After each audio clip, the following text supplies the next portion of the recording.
யான் முகனும் காணாமலையினை நாம் போலறிவோம் என்றுள்ள பொக்கங்களில் பேசும்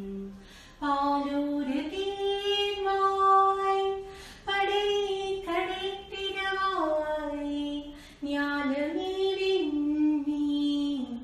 பிறவி அழிவறியார் கோலமும் நன்மை ஆட்கொண்டருளி கோதாட்டும் சீலமும்